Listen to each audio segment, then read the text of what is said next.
Good afternoon, everyone. Thank you all so much for coming to this launch of the University of Chicago Forum on Free Inquiry and Expression. I'm Tom Ginsberg. I'm the faculty director. And before we get started with our presidential keynote conversation, I'd like to just take 2 minutes and tell you a little bit about the forum and what our plans are. So together with a faculty advisory committee from across the university, we've articulated a 3-part mission for ourselves: understanding, practicing, and advancing free inquiry and expression.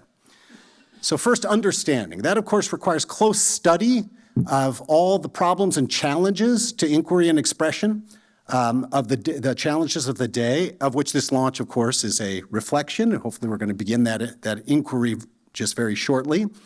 And we hope to set up an interdisciplinary research program across the university which will interrogate these issues. And that might include issues from the history of free expression on the south side of Chicago, to social psychology, to the neurobiology of free expression, to the challenges to academic freedom all around the world.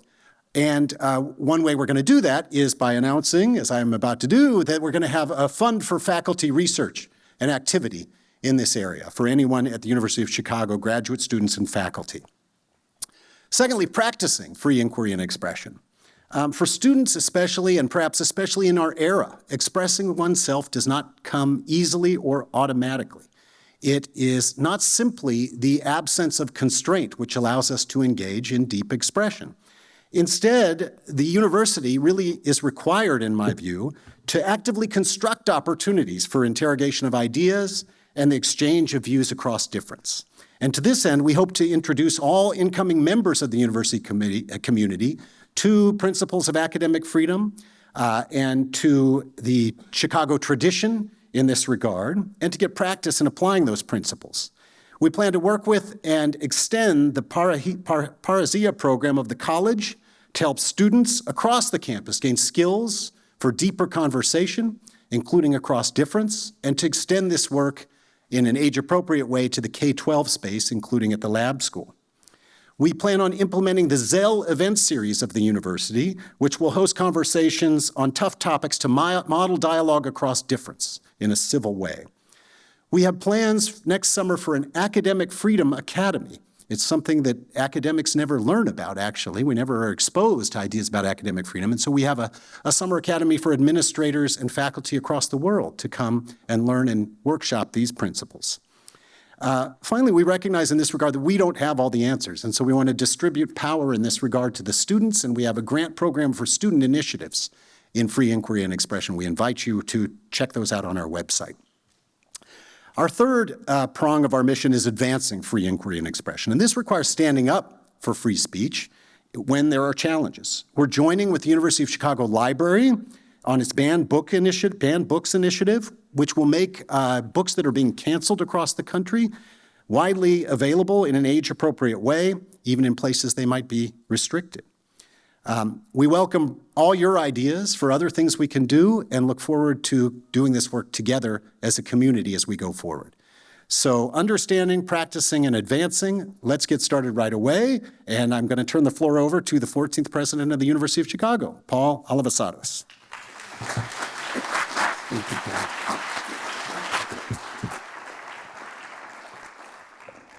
Thank you, Tom, and good afternoon. And I've been anticipating this event for quite some time.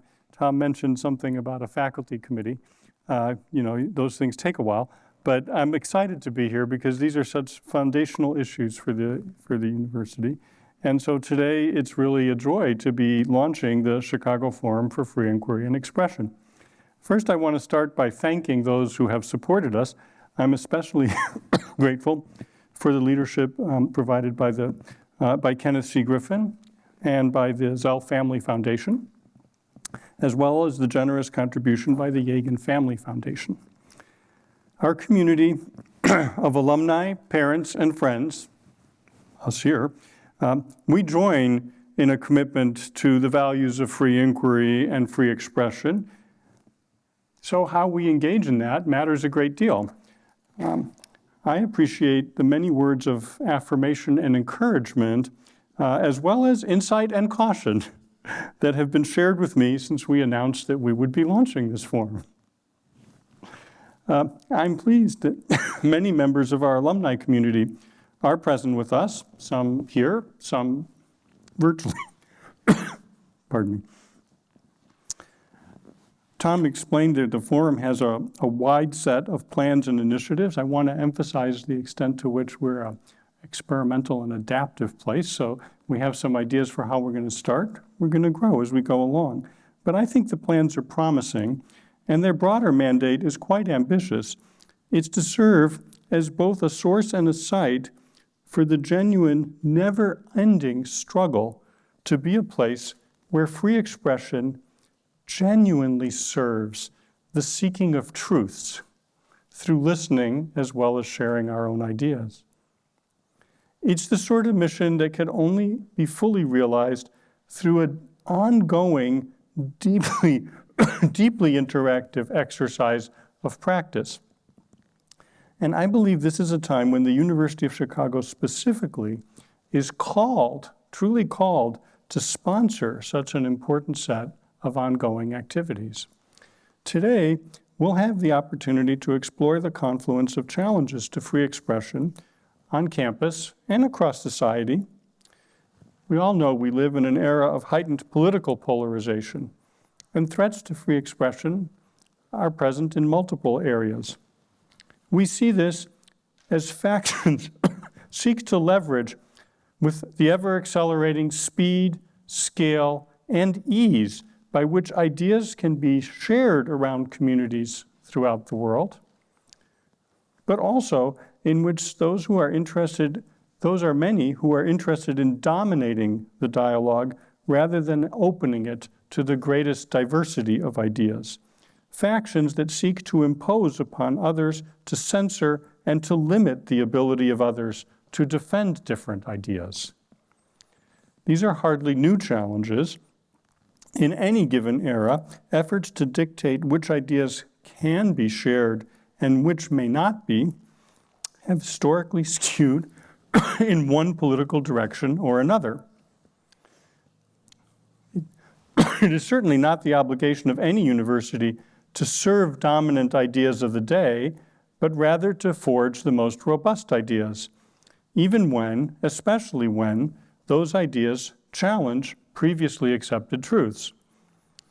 On this topic, my predecessor, Robert Hutchins, asserted that in American society, we have not been afraid of the truth or afraid of hope that it might emerge from the clash of opinion. You may or may not think that's true, so we're going to debate those things. As institutions of higher learning, if we safeguard from society our license to pursue the truth fearlessly, the universities will endure and give light and leading to the nation.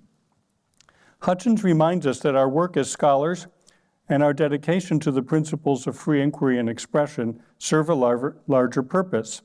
It is the great struggle to form real, meaningful knowledge in an environment designed to challenge such progress at every turn.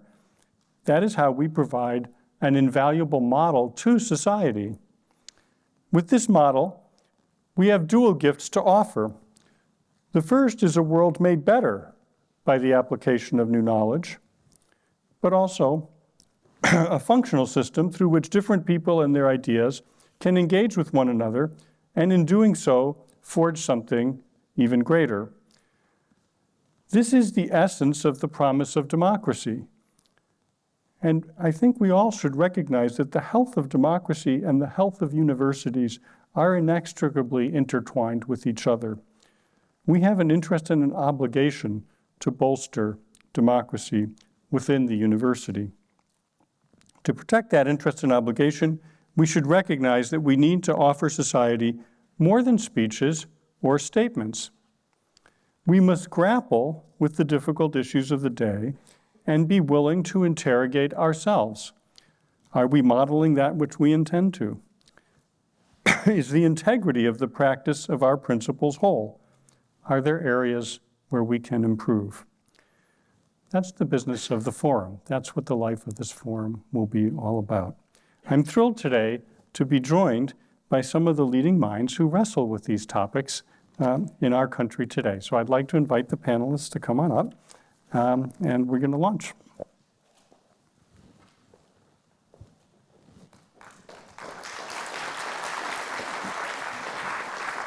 Okay, we can do that. It's all good.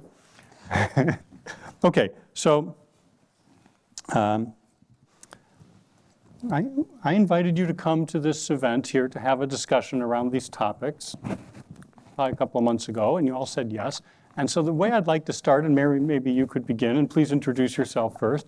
But the way I'd like to start is by saying, when you first were asked to participate in something like this, what is it that you felt you were going to bring first? What part of you were you going to bring to this conversation first?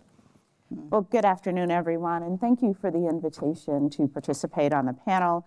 I'd also like to thank Tony Benute, the Executive Director of the Forum, for his invitation. It's an honor to be here. So I'm bringing many parts of myself into this conversation. I think this is one of the conversations where one's intersectional identities really is brought to the fore. With my whole heart, I believe that the goal of education is the freeing of minds. I believe that with every fiber of my being. It's why I do the work I do. I'm the president of Hollins University. It's my second presidency, so I've had the privilege to journey with a lot of young people. What gets me out of bed in the morning is that freeing of minds. Intellectually, I absolutely understand that education demands free inquiry and expression. That's constitutive to the work that we do each day. It's essential when we talk about the freeing of minds. But life is so much more complicated than that, or any statement, as you just said. You know, when I hear Tom's description of the practice that the Forum seeks to engage in, that's like music to my ears. But when you peel away the theory and you look at what's left, I find it a much more complicated topic. And that's what I brought into the conversation. My experience as a Black woman who grew up in the rural South with limited resources and who's now the president of a university in Southwest Virginia, I'm acutely aware of the deep controls of the freedoms that I'm allowed to experience and express. There are freedoms that some in this room have that I cannot even imagine at this moment. And I think it's really important that we understand that free expression, free inquiry, free speech, while perhaps our goal for education, exacts different tolls on different groups of people. Traditionally marginalized groups often pay a much higher price for freedom of expression for those groups that aren't marginalized. And that price is paid even when their own freedoms are curtailed or constrained. And so I have a complicated relationship with this topic. I can certainly understand the theoretical piece and support it, but my North Star is around justice and equity. I want to push back and expand critical thinking and the freeing of minds. But I also think it's critically important to honor the humanity of those around us. And all too often, free expression in some communities is code language for let me challenge your humanity. So I feel that we have to really think through the educative value when we are invoking that phrase free expression, and ask ourselves whose humanity might be challenged in that conversation, and does the educative value outweigh that? Okay, thank you. So maybe we'll go now to Professor Kathy Cohen. Can I just say Yeah. ditto? No, no. You can if you want. No, never give up. I would be surprised if you did that. You haven't even not been- been here that long to know that, but that's right. It's not been yes. what I've noticed as a pattern, yeah. This is about free expression, correct? Yes. Well, I want to thank the president and Tom and Tony also for the invitation to join really this wonderful panel, and my esteemed panelists and colleagues in the audience. We had a prep call, and part of what we decided at the end of that call is that we would respond to this prompt of what did you bring to this conversation when in fact you were invited. And I think I would land on skepticism.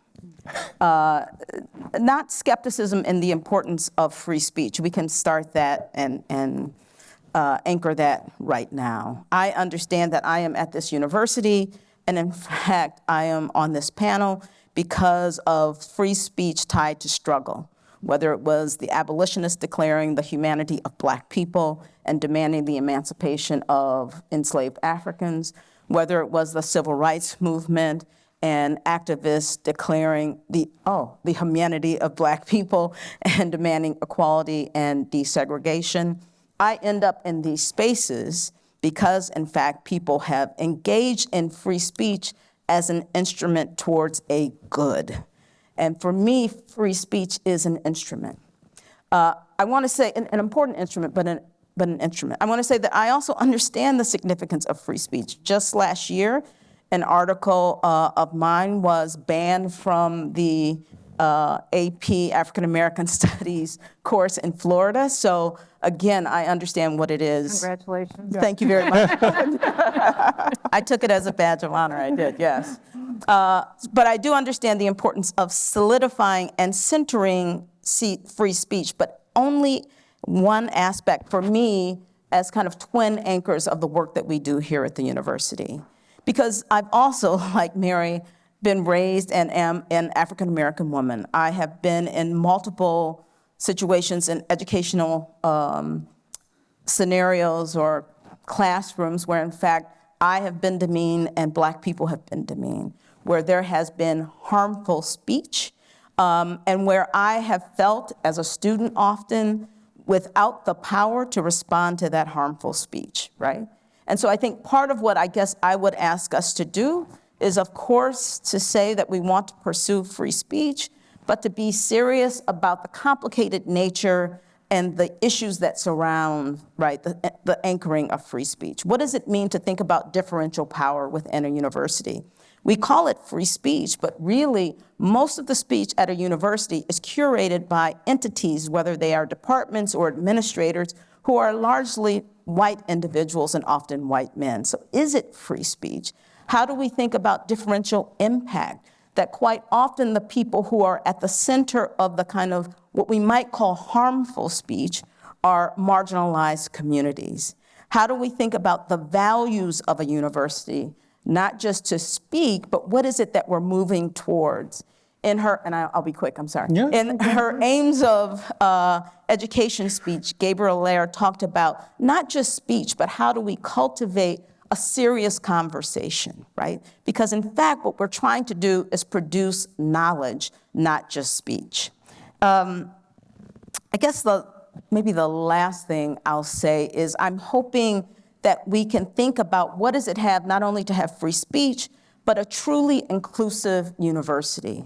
What are the conditions of free speech, right? Where in fact we respect, we hear, we see, and we listen to students, right? With the idea that in those environments, young people or students or colleagues are more likely to speak freely, are more likely to engage in debate, and are more likely to move us towards knowledge. So I'll stop there. Okay. Well, I'm tempted to say amen, a women, and I will Yes, add yes. my own 2 cents. I was absolutely thrilled to, first of all, learn about the forum, and secondly, to have the honor of the invitation to participate in this distinguished panel, and I add my thanks to everybody else's. I'm wearing your school colors in tribute to my respect, and thank you for having nice colors. The University of Chicago has been such a leader, including through the wonderful so-called Chicago Principles or Stone Principles, named after my great colleague Jeffrey Stone. But what I took the forum to mean, and what I took this panel and program to mean, is the recognition that no matter how brilliant and beautiful and true and noble principles can be, they do not translate into a reality of a lived experience for anybody or everybody. And we can go back to the First Amendment itself, added to the Constitution in 1791, and yet were just words on a piece of paper that had no practical enforcement until really the second half of the 20th century.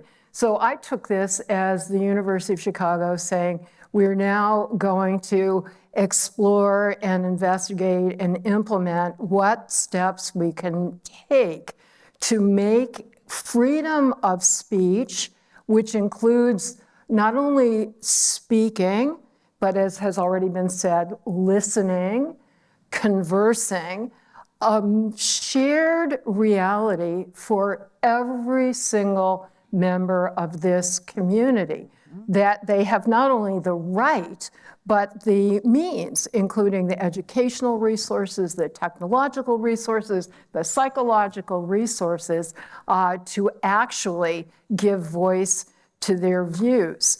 I completely understand that freedom of speech is a double-edged sword. I defend freedom, for example, for hate speech, not despite the fact that it clearly can have an intimidating and chilling impact on other people's speech, but because I think the alternative of centralized suppression is worse, especially for those groups that have traditionally been marginalized and disempowered. In preparation for this session, I read what I recommend to everybody, this wonderful new collection called the University of Chicago Canon, a collection of speeches and reports by prior presidents, including Hannah Holborn Gray, whom I was so honored to have the chance to meet. And one thing that I had not appreciated, despite my real respect for this university's historic support for and embrace of freedom of speech, I had not appreciated that went hand in hand with support for diversity in every sense of the word. That in 1890, when this was unheard of, there was no discrimination on the basis of race, no discrimination on the basis of gender, and that it was truly a coeducational institution from the start.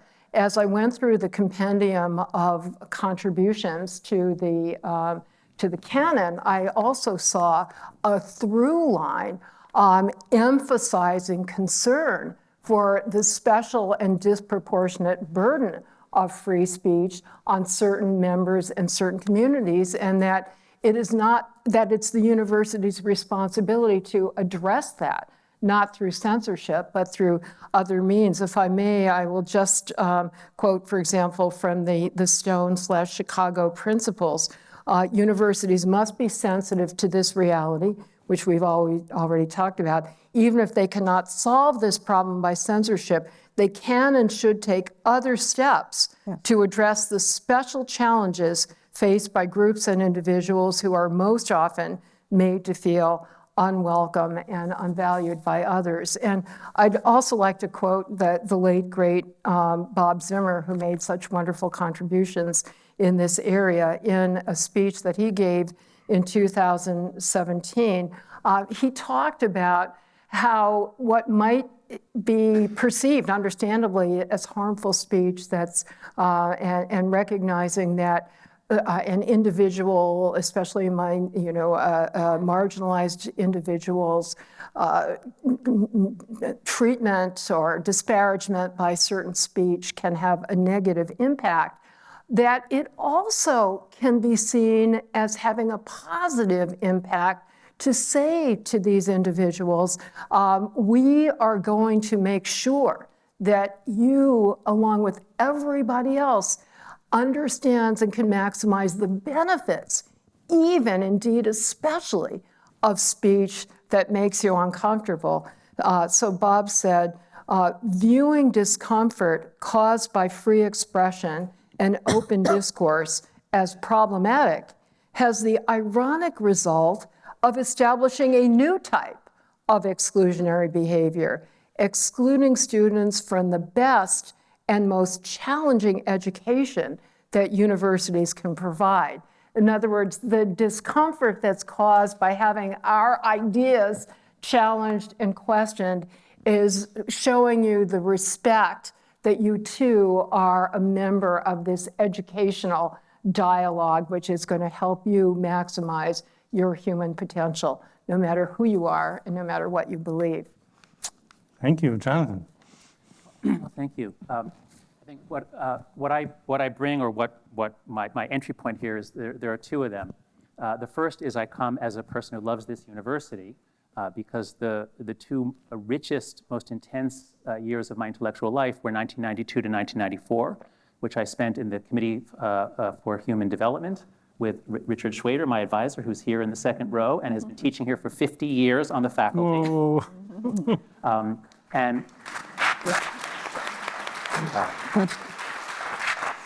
And so it's a great honor to be invited back to speak about some of the issues that Rick really first opened my mind to, about where knowledge comes from, about how the truth we find might vary around the world. The other thing I bring is I'm a social psychologist. I'm a professor at NYU Stern. I study moral and political psychology. I've been studying political polarization for a long time. I'm extremely alarmed. I've been alarmed since the early 2000s about what political polarization is doing to our country, and I focus especially on institutions. Our democratic institutions we think about a lot, and boy, do we see that this week or last week in Congress. When you have a species that evolved for tribal interaction, tribal dynamics, you can either play up the tribalism or you can play it down. And if the polarization rises, you have an institution like Congress, you have two teams, it becomes dysfunctional, it can't work.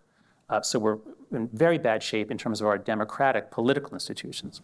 The other area that I've been looking at is our epistemic institutions, where you absolutely need different groups, you need different viewpoints. That was the Founding Fathers' idea about Congress, and that there's a wonderful book by Jonathan Rauch about the constitution of knowledge. We need this in our universities in order to create knowledge. As Kathy said, we're not here to create speech, we're here to create knowledge, and we do that by bringing people together that challenge each other's views. As a social psychologist, I tend to look at the interactions and what emerges. So I never actually talk about free speech. I'm actually not that interested in it. I'm glad that we have. I'm glad that we have. see, even that's allowed at the forum. You can even Nadine has waded into the difficult issues and has written so beautifully about, as you just heard, about why we need it.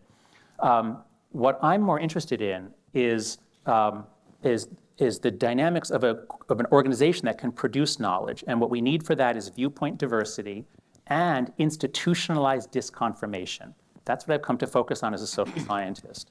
We're all going to say things, we're all going to suffer from confirmation bias, we're all going to be certain we're right, and boy, do we have evidence. Now that we have the internet and social media, we're drowning in evidence that we're right. The only cure for confirmation bias is other people who have a different confirmation bias, and you put them together in the right way, and you get knowledge. Well, what happens when a university or a field excludes people who have a different view? And that certainly has been happening in my field, in psychology. In 2011, I gave a talk to the assembled field at our conference about how I tried 3 different ways to find a conservative social psychologist, and I did find one. I found only one. And I was very fortunate to have known him because it was because he was a conservative and I was a progressive. I actually, I was able to think in new ways. I was able to understand that good people could take a different view. Anyway, the point is that in a university, if certain views can be said and you know that no one's going to challenge it because it's just too socially dangerous, there's a risk of intimidation, social consequences, then it all breaks down. And then 2 major consequences happen that I think we should be very concerned about, and I think the forum, I hope, is designed to address. The first is what I've begun to call structural stupidity. That is, a university is full of very, very smart people. If you put them together and you say, these views are allowed, these views are not allowed, anyone who says them is going to be punished, we won't admit them, we might fire them. Once you do that, very, very smart people lose all the benefits that John Stuart Mill talked about, that Nadine talked about. And so you get a group saying and doing things that end up being kind of out of touch with reality, and that also then don't play well outside the university. And this brings me to my second point. Up to 2015, Gallup data showed that Democrats really loved universities and Republicans liked them. It was positive. It was not as much as the Democrats, but it was positive. And so those approval levels go on, not to 2015. And then in 2017, the Republicans plummet. And it's not just Republicans who think universities are damaging the country. It's now independents as well. Now, why would this be? As a tribal species, we're very sensitive to gang signs. We're very sensitive to the sign that we're in enemy territory. We're not welcome here. And we have really put out the gang sign since 2015. We're the blue team. This is blue team headquarters. Anyone who expresses red team ideas, they can be shouted down. They're never, ever invited to give commencement addresses or anything like that. And there will be real social consequences for any student who espouses this. This, I believe, is the major reason why much of the country, there are other reasons as well, but this is the major reason why we've lost the trust of much of the country. This, I think, is a code red emergency for higher education. And I think it begins by universities, and the University of Chicago has been the leader for 100 years now in saying, this is not the place for partisanship. We don't take a position on these issues. We're a platform. You work it all out. This is the genius of the Calvin Report. So that's what I bring to this, is a focus not on the free speech of individuals, but on the emergent property, the magic that happens when you put people together in the right way, as has been done at this university more than any other that I know of. Thank you. Well, let me just take one crack at it since I'm on here with all of you folks. So, I say what I brought to this a little bit. And there's two things for me as well. So one is, and I shared it with the panel members, so much of my approach to this is a response to my youth when I grew up in a dictatorship. And I can say more about what those experiences were like, but certainly I observed very directly that because I came from an academic family, I could hear at some of the table conversations how the government was actually literally controlling who would get a faculty position and who would not, and it was based on loyalty, or it was based on dogma, or fealty to the government, and that's just a kind of that's power triumphing over truth inside the university in the rawest way possible. But I'm also the one person on here, I think, who's a kind of a physical scientist. I'm out there in the world trying to do things in that universe as a practitioner in the academy myself. And I can tell you my biggest fear when I'm working with my coworkers is that they'll listen to me and that they'll believe what I'm saying, or they'll want to say what I'm saying because it'll make me feel good. And we won't question things enough, and then we'll get something wrong. We'll just get it completely wrong. And it happens all the time. It is the most common thing that will happen in the sciences, is that people will kind of, just like you were trying, kind of go off in a certain direction. Maybe because their advisors, the president, they don't want to say, that's a really bad idea. Or because they have some, they've been collecting some experiments, and they don't really want to collect the other ones because they're kind of afraid of what the answer might show, and no one's saying, hey, it's okay, it's going to be all right, let's go do this. And that may seem not to be connected so much with the political dimensions of what you're describing, but it's actually the same phenomenon of holding back, not listening, not being in a mode of listening, and an openness to try to hear that maybe your own way of thinking isn't quite right. So it is, I think, it is at the core of what a university truly is.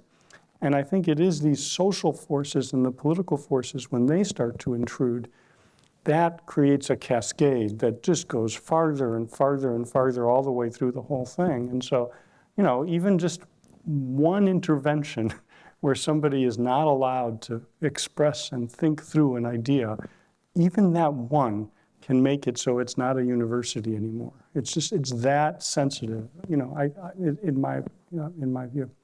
Okay, so let's go back the other way now. And on this round, what I'd like to ask you started on this already, but I'd like to say, and you referenced the Chicago Canon, and that canon, you'll all be able to get copies of it, all the historic documents.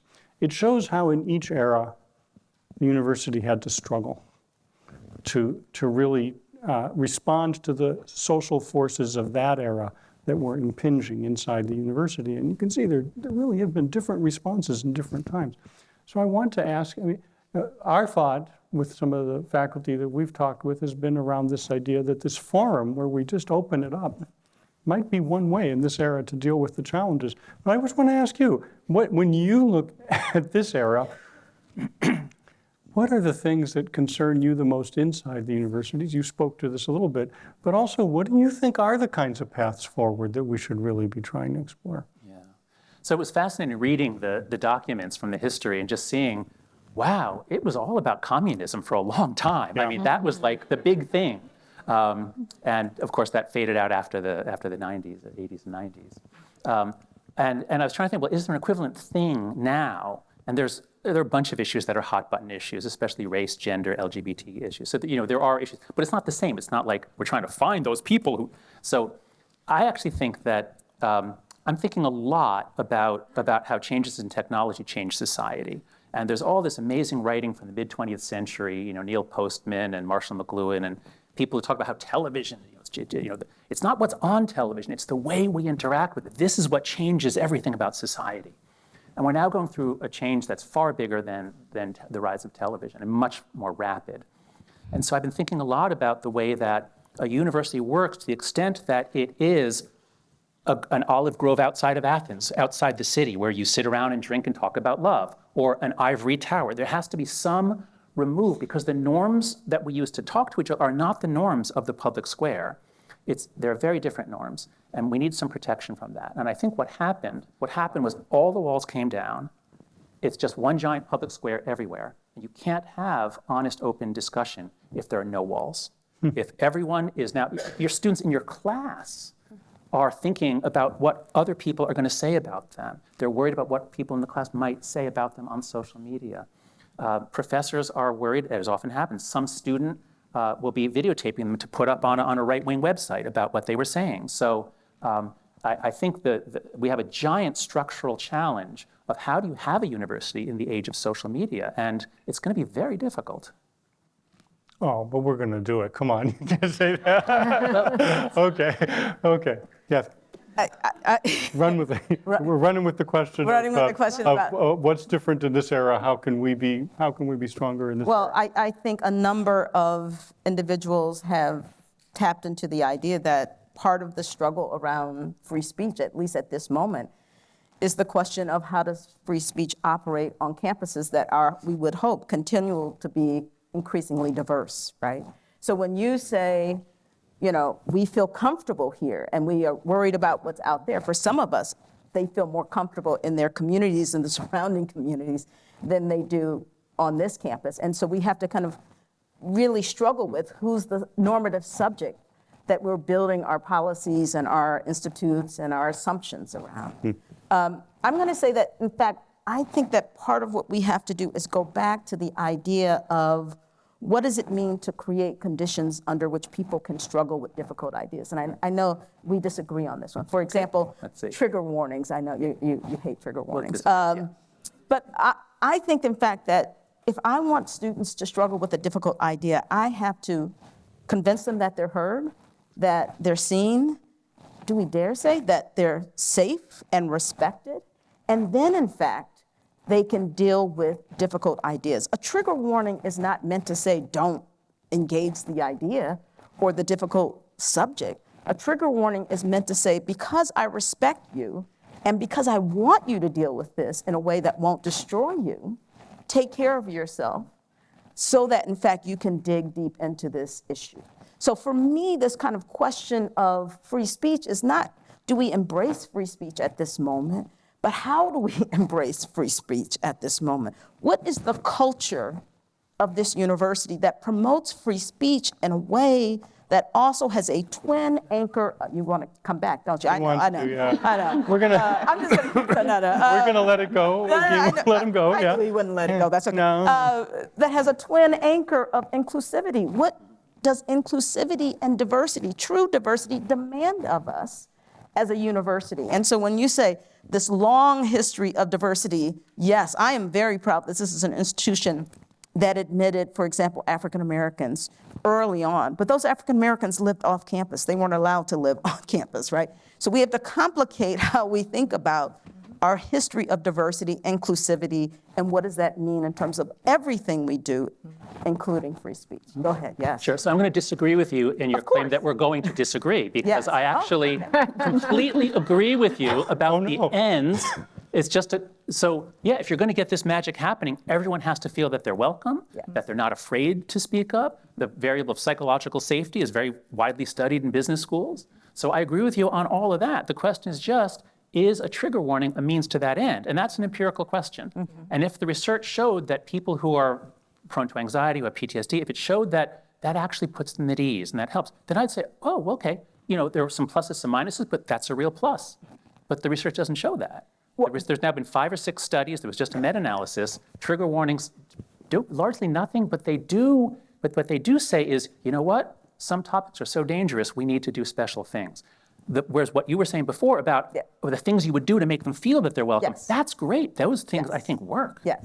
Well, okay, we're not going to go. We're going to go ahead. on. Mary. I'm completely fine watching this they're doing it. unfold over here. It's getting pretty good. It's very good. So I want to go back to something, actually, Nadine, that you said earlier that's going to feed into sort of my thinking. One of the roles of a campus leader is you do set the culture. And I'm going to give a very unsatisfying, albeit true, answer to your question. But you talked about the discomfort through challenged ideas. And I actually don't think the current, from my perspective, I don't think the current controversy about free expression is about challenging ideas. So you two, honestly, I could watch this meta disagreement about disagreement all night long and be just fine. I think it's that now we've reached a point where we're challenging one another's humanity. And that's where I have to draw some bright lines. So if you want to challenge the idea of whether or not trigger warnings work, whether it makes sense pedagogically, whether you should be required to do it,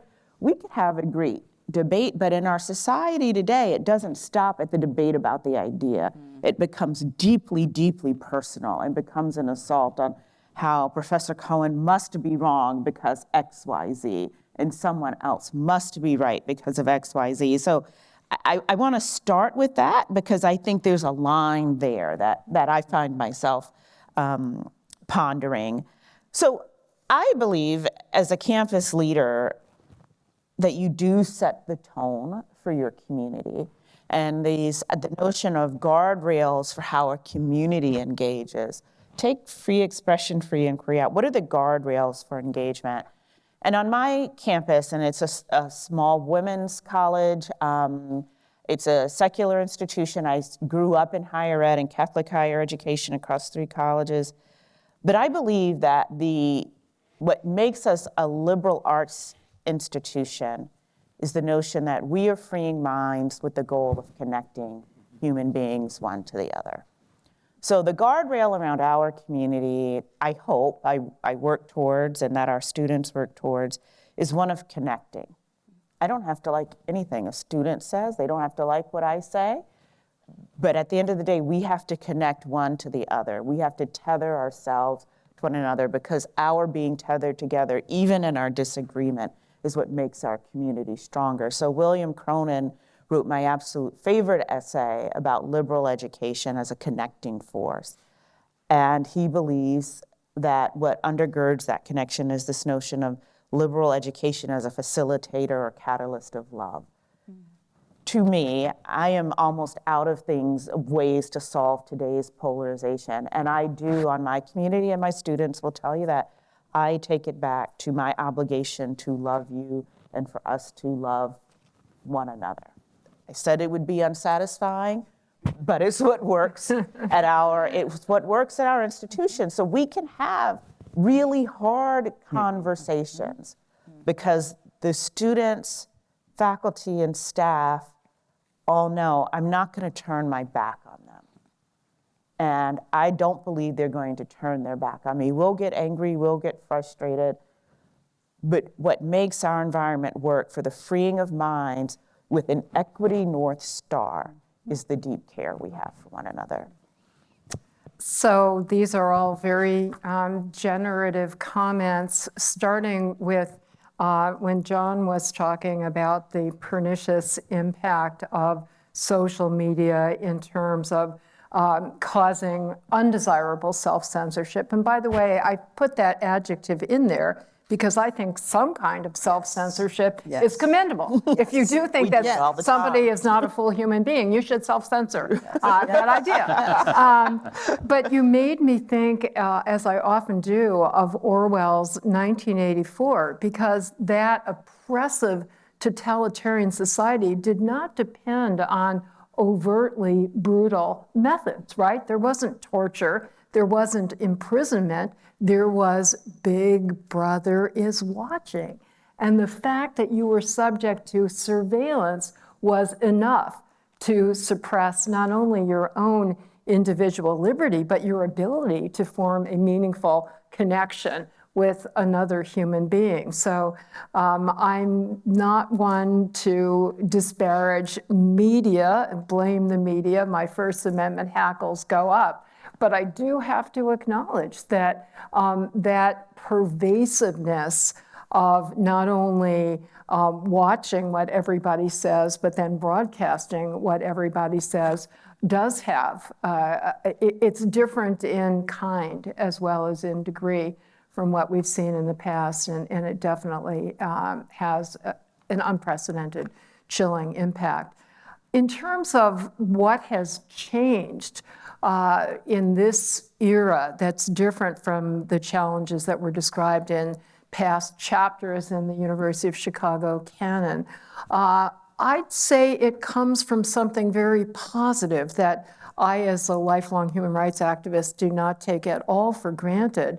And that is despite the challenges that we still have on the equality and equity front, and I'm fully aware of them, we have made so much progress. I think, anybody with an eye to history would have to acknowledge that students have been brought up in a culture of DEI, at least trying to instill those values starting from the earliest ages.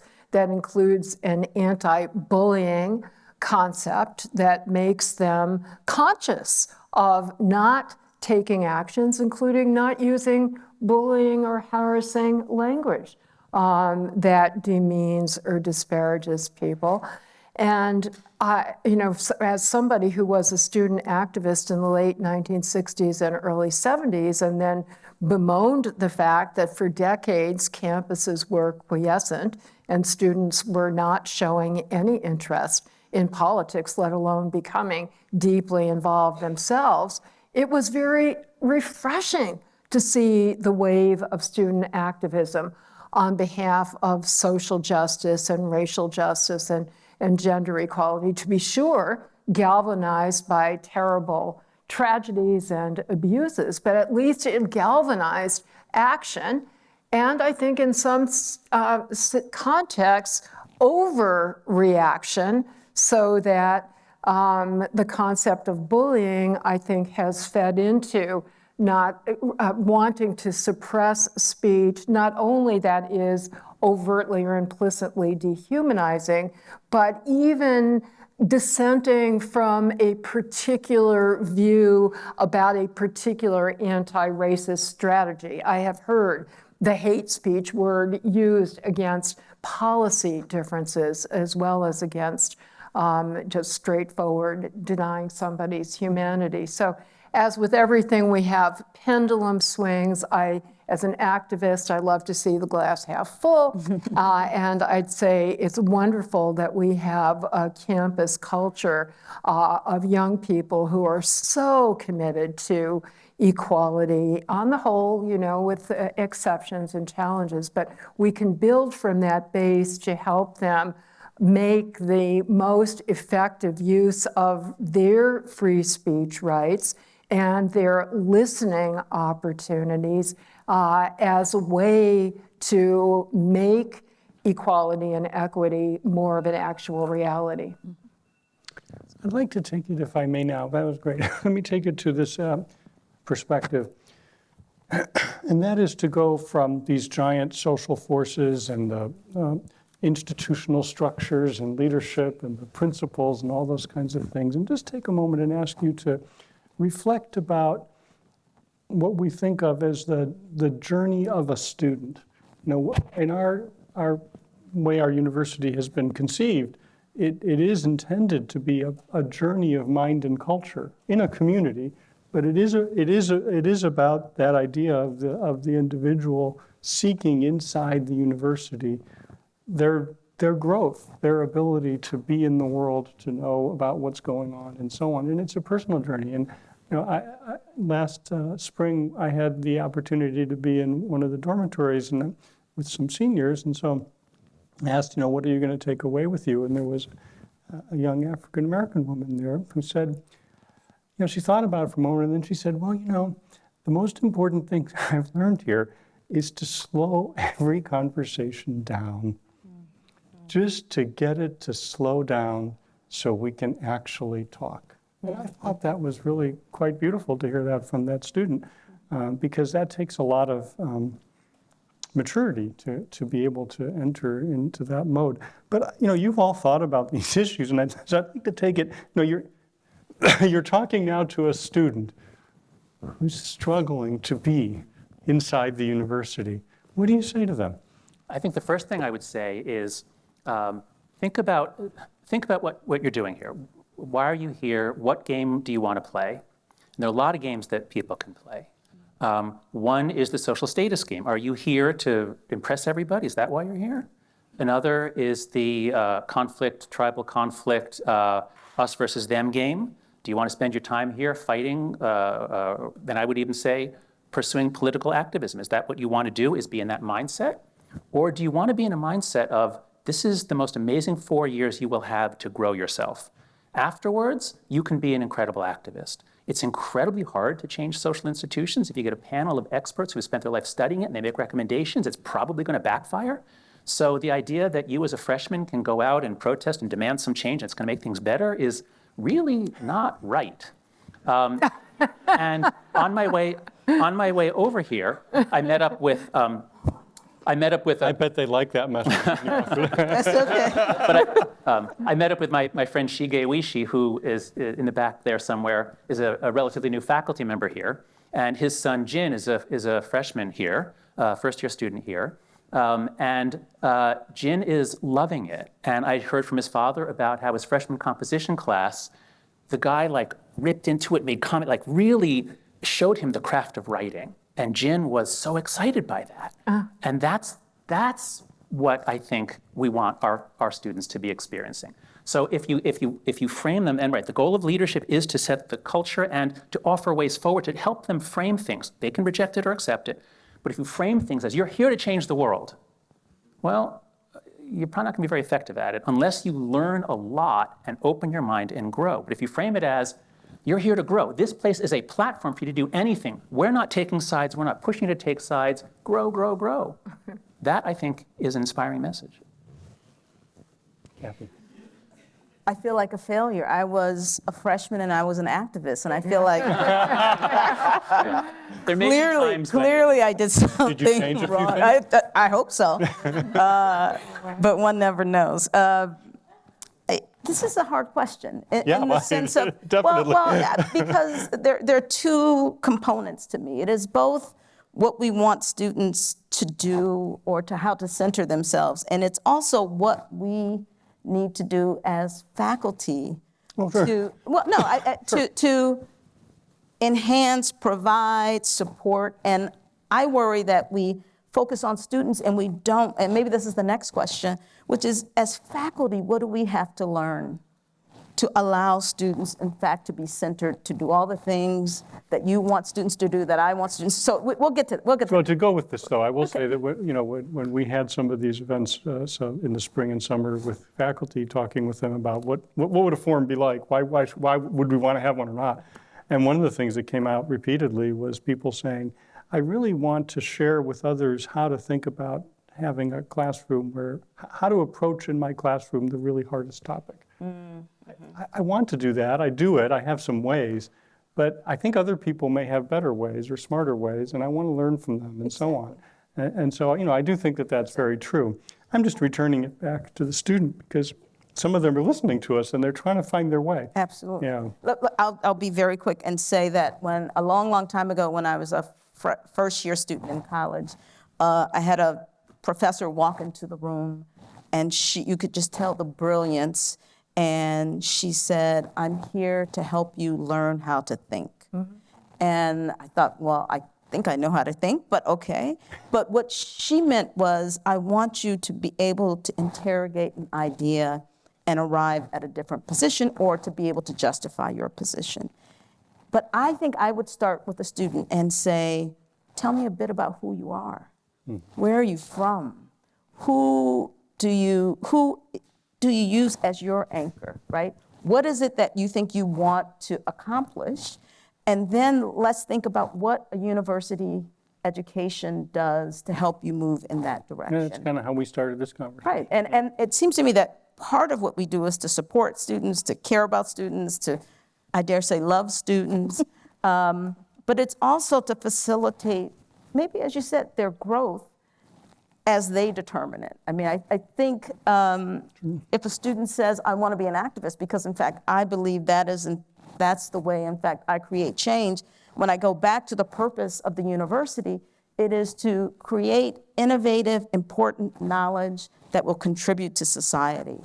That's my work here, right? Is to help students understand that they can do that here, that I can get things out of the way and provide more things for them so they can go down that journey. So at the end of their 4 or 5 years, right, they feel like full human beings whose intellect and action are respected, and they have made a way to create change. To me, that's my work, and that's what I want for students. So at the risk of sounding like two other of our panelists, I just need to disagree a scooch with, with something that you said. You mentioned that it's a journey of mind and culture that's an individual. And I want to push just a little bit on the notion As part of a community. As part of a community. Okay, yeah, that's fine. I don't know that education is or should be an individual endeavor.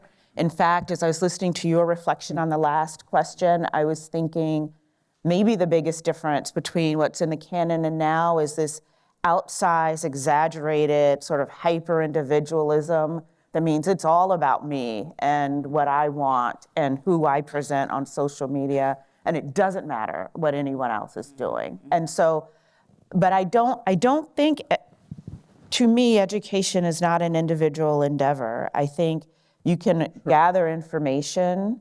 You could even acquire some knowledge individually, but wisdom and I think deep, genuine learning has to happen in community. Yes. And I think you have to bring part of yourself to that community and receive something from it. It's not just parallel play like you see with young kids. You have to leave something of yourself in that community, and you accept something from others in that community. I also think there's the reality for some students that education is about taking care of your family. Absolutely. So for me, an education wasn't an individual pursuit because I had a mom I needed to take care of. I had family that I was trying to pull out of poverty, and I had to get an education. And I'm not going to be able to cite the author, but there's a piece that shows women presidents of color talk about the need to give back as part of the reason why they pursued the leadership roles that they've pursued.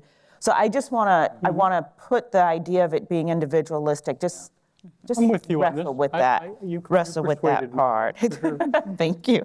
And I do think that it's that individualism that is making what you were talking, the difference between what's in the Chicago canon and what's happening today.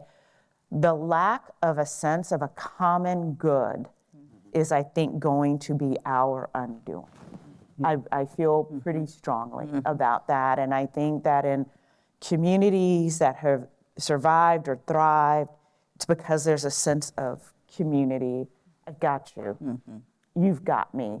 That frees me up to actually learn things. When a student knows that I'm not going to turn my back on them or they on me, it frees them to learn and be vulnerable. I see the time signal, so turn it to me. I didn't even know there was a time signaler. Yeah.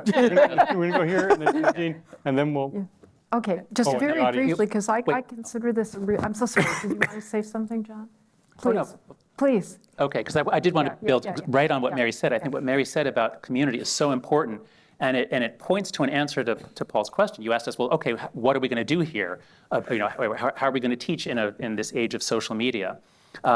And so I just turned in the manuscript for the book that I'm writing now called The Anxious Generation, How the Great Rewiring of Childhood is Causing an Epidemic of Mental Illness. And the book is about what happened when children in all the developed countries went from a play-based childhood, which is all about interacting face-to-face, shoulder-to-shoulder, to a phone-based childhood. That happened between 2010 and 2015 is when it all converted. Our kids have phone-based childhoods now. And it was only about 2/3 of the way done with the book that I realized it's not just about the social media and the loss of play, that one of the huge variables was being pulled out of community and put into networks. Now, we adults, we use networks all the time. They're very useful.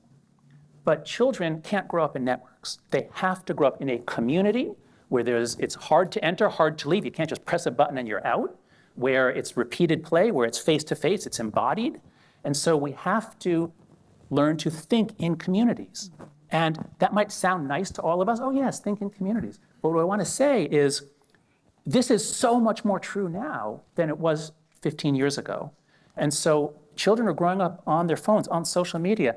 They don't have the experience of working things out in a group that they can't leave. They don't have the experiences that de Tocqueville said are essential for democratic citizenship, working things out in a group. And so what can a university like this do? I would say that you need to make it very, very clear what has happened to the epistemic culture, to the culture of learning. Make it very, very clear that the phones and social media is making us do things that we can't learn together. So I would suggest that you set a norm of no screens in classrooms. And I don't just mean phones. I mean no computer. Now, obviously, sometimes you'll need a computer. But what I You mean found, the faculty set a norm? Let's be well, careful. okay. But I if can there was just a see it. The commission, president says, you know, Yeah, oh, okay. wow, But if there was a that's commission gonna on go teaching- great here. Yeah, all right, good point. But if there was a commission on teaching that just made recommendations, Yeah. and what I'm finding, what many I are hear you. finding, is that students are so addicted that for years I made them solemnly swear, yes, you can use a computer to take notes as long as you swear that it'll only be for class. They cannot do it. They cannot do it.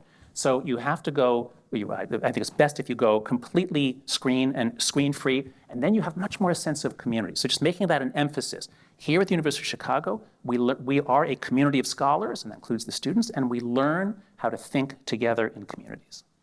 Yes, and just to add to the importance of that, and I must say, I proved my open-mindedness because for many years I thought it was inconsistent with freedom of speech to ban or even limit screens in the classroom.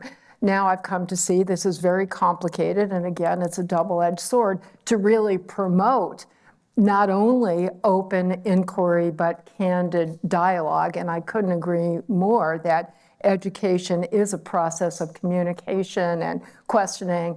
And that's why I think the tutorial mode or the seminar mode where we're all in discussion and vigorous questioning with each other is really the best form of education. And yet surveys indicate that students are not candidly discussing the most important issues. The most recent of the 4th annual survey that's been done, the most detailed survey of campus climates by Fire and College Pulse came out a couple of weeks ago.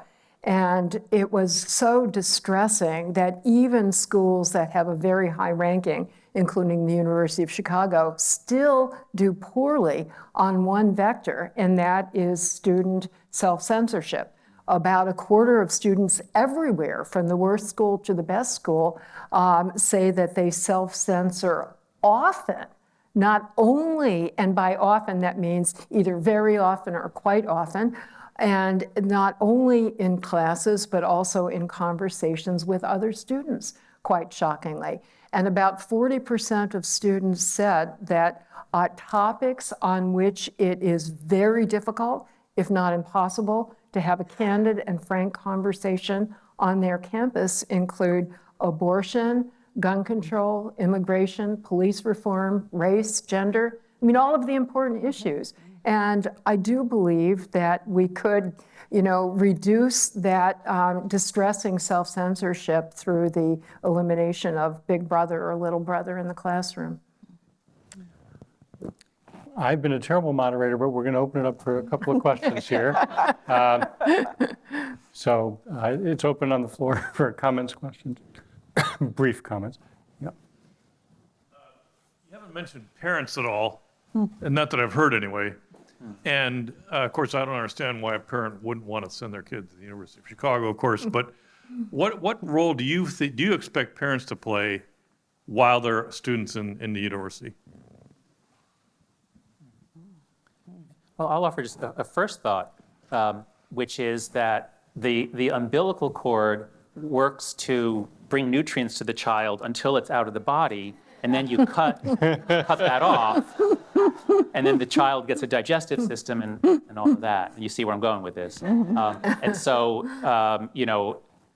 it used to be that kids developed independence by the age of 7 or 8. They could be out on their own. Now it's about 12 is more typical before we let kids out without an adult chaperone.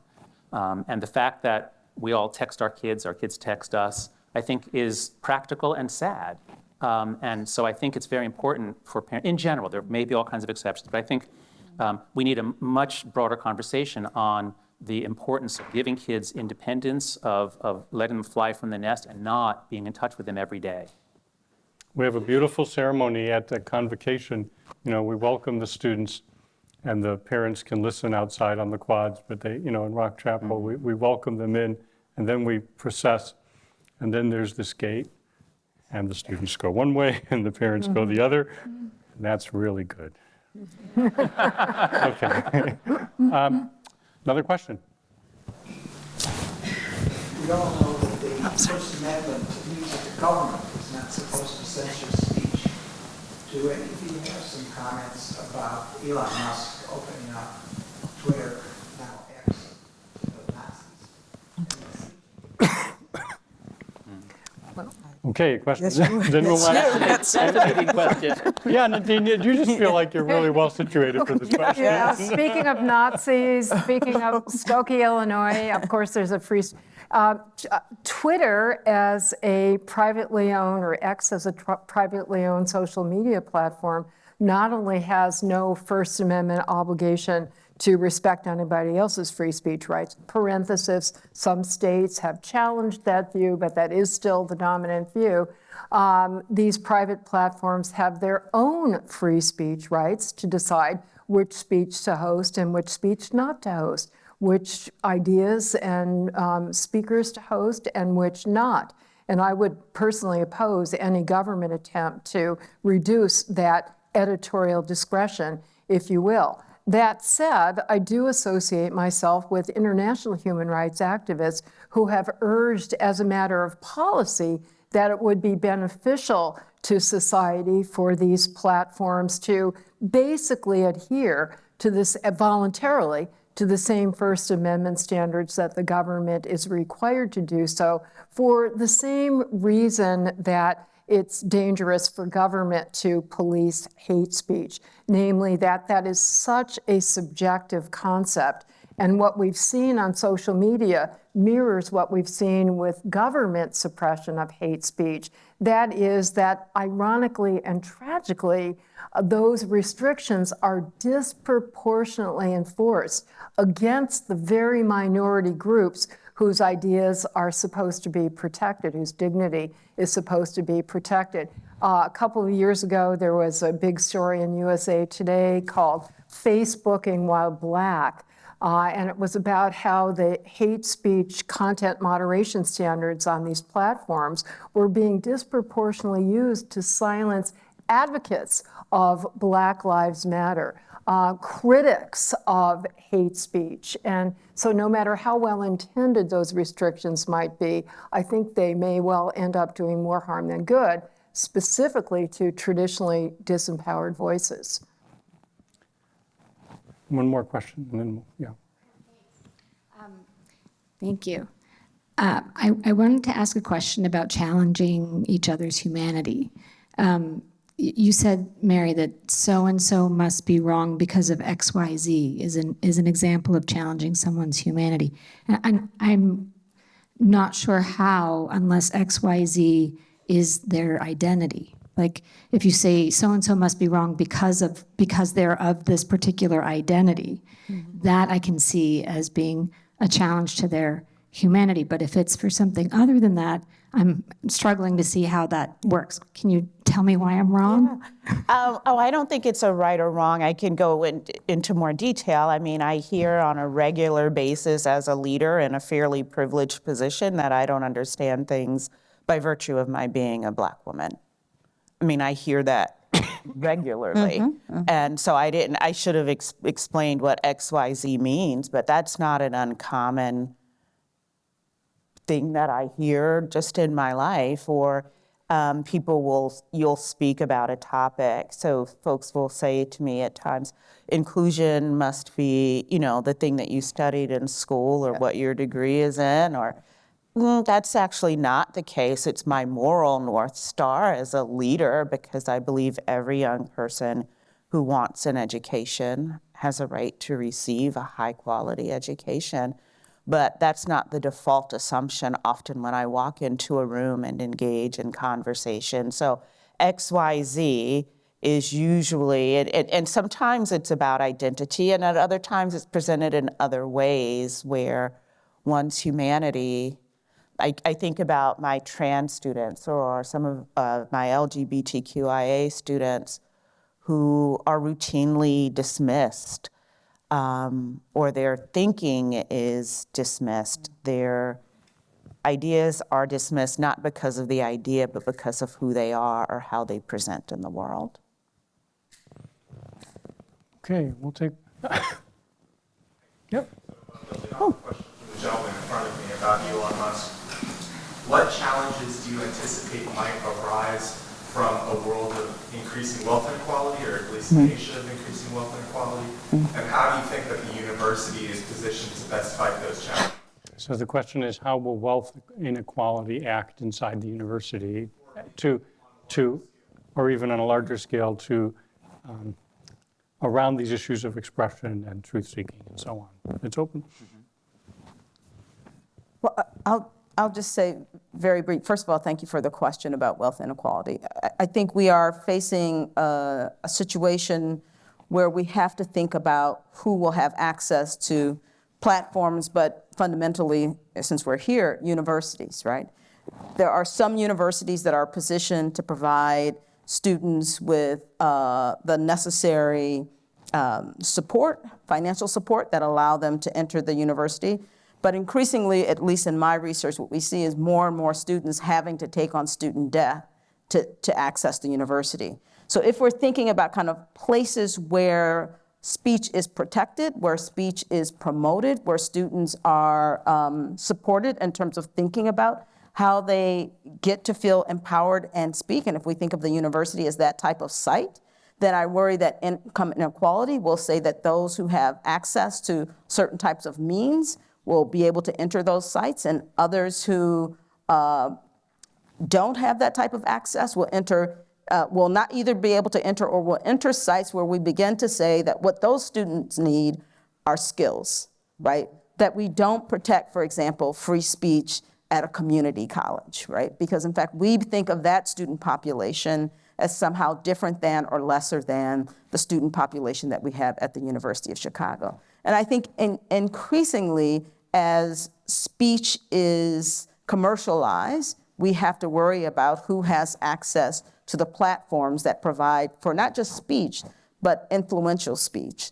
If we look as a political scientist, if we look at who's in the Congress, we know that many of those individuals are of the top 1% or 5% in the country. So we see speech and power being aligned with wealth, and that wealth inequality should worry us in terms of our responsibility to produce democratic citizens who have voice and who can make a change. One of the things that I learned from, I'm so sorry. No. From the Chicago Canon that I hadn't known was, I knew about the extension program in teaching into the community, but that goes back to the beginning. Yes. What I had not known was that University of Chicago was providing education through Jane Addams Hull House to immigrants. So that's another wonderful tradition. I would just briefly add in response to the question, I know a woman who was a congressman, but she ultimately had to step down because she couldn't afford it. Congress gets paid very little. Almost everybody there has independent means of support. That's terrible for our democracy. We need to raise the pay in Congress tremendously to allow everyone to participate. Now let's look at universities, especially in this age when race-based preferences have been declared improper by the Supreme Court. There is enormous support across every demographic group for class-based preferences, for giving a leg up to people who didn't have the advantages. And so I am hopeful that universities, we've long talked about the importance of opportunity. We've long talked about issues of social class and wealth. And I'm hopeful that affirmative action policies will now focus more on class than on race. And that would be supported by majorities from the polling in all racial and demographic groups. Okay, so I'm going to take a moment now. I want to really just reflect for a moment here. I think in this panel here, we did manage to form a little community, a little community who came from very different perspectives and sought our way to struggle in common to try to find where there are some truths or how we can behave better or look for the good as well as the true. And that, of course, is what we want our university to exemplify in so many ways. And I do want to also say, I want to thank you so deeply because I feel like this topic of academic freedom, freedom of expression, how it connects with the broader world, how it reflects inside the university from the classroom to the everyday experience, that the only way forward for us on this is to have discussions like these over and over and interrogate the issues as hard as we can and listen carefully to each other. So I hope this was a good launch of the forum, and I want to thank you all for participating, and please thank the panelists. Thank you, Nadine. That was Thank a lot you. of fun. Really lovely. All right. You happy?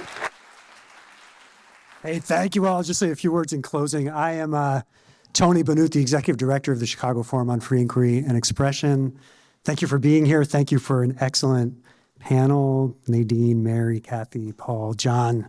I think the highest hope for the now officially launched Chicago Forum is that our programming truly enables, embodies expression, engagement, and respectful contestation of difference, and really that process is transformative. I think the belief that process can be transformative is embedded in the university's mission. It's why we're here, I hope, and thank you very much for exemplifying that.